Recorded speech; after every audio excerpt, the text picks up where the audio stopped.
Okay, that's better. Alright. Back to where I was. Ah, yes.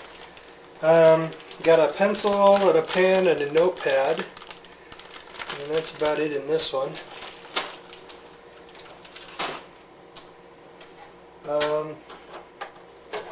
I have a battery-powered alarm clock just in case I need to wake up.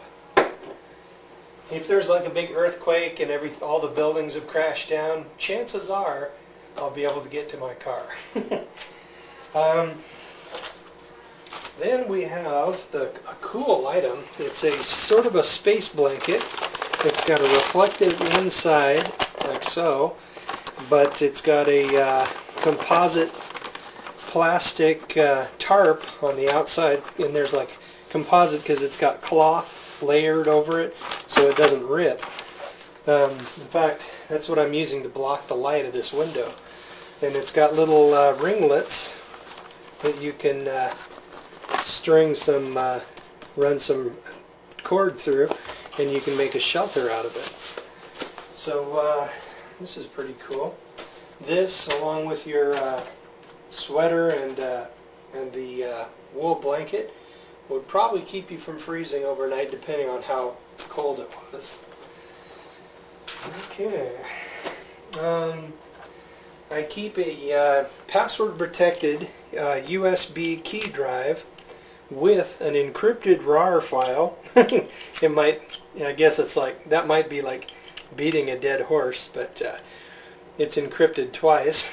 So, and it has my scanned copy of some pay stubs, electric bill, and it's got a couple of scanned copies of my driver's license, birth certificate, all of my letters of recommendation for work. I've got like 14 of those things now.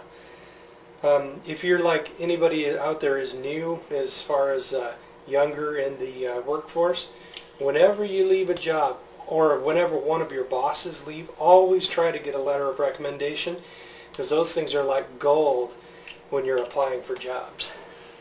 At least I've found it so. Then you've got a water filter. Got a hydration bag in here for camp. A lot of hikers use these, but I never have, but it's there if I need it. You've got this water filter. It's got this little filter on the inside. You hook the hose up here. That's the outlet. The inlet goes down there.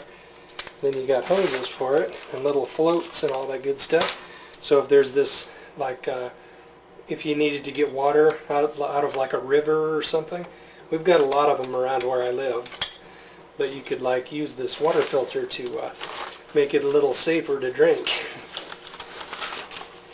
But if we have like a nasty earthquake or something that wipes out power and infrastructure, it's conceivable a lot of nasty stuff could get stuck in, could get dumped into the rivers. So I would aim for like smaller streams. Like we've got one like 2 blocks away that drains this big area of hills.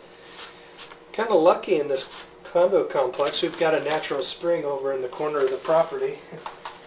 Dogs drink out of it all the time, but I'm sure I could improve it enough to make it useful. I've got a big, huge water filtration kit and a big 5-gallon bucket, and it's got a big, huge bag filter and chlorine and iodine for curing the killing the smaller pathogens, but that's not in the bug out bag.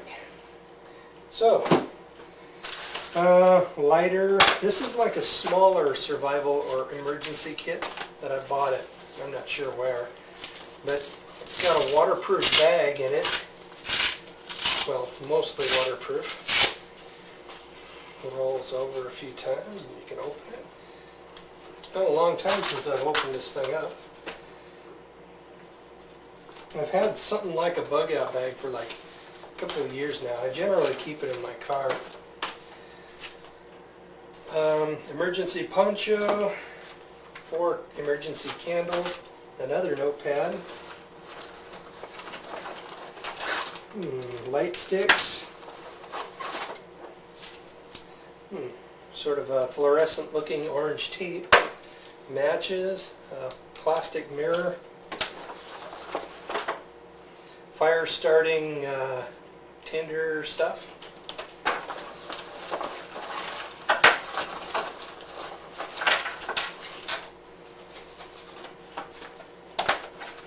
Loose band-aids. Some alcohol pads. Cheap little compass. Does it work? Yep.